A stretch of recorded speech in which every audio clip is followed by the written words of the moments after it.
Ei oskagi täpselt öelda, mis juhtus, aga meie saime siis teate, et esimese korruse akendest on leegid väljas. Hetkel oleme siis Kuressaare linnas Vallimäe tänav 24. Päästjad jõudsid kiiresti sündmuskohale ja meie avastuseks oligi, et leegid aknast väljas.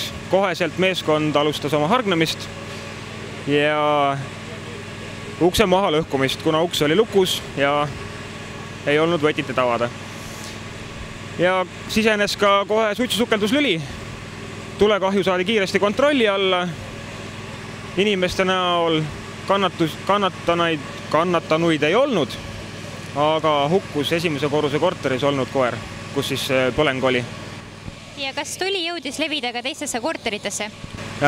Õnneks tuli kõrval olevatesse ega ka ülemistesse korteritesse ei jõudnud, ainult suitsu jõudis sinna.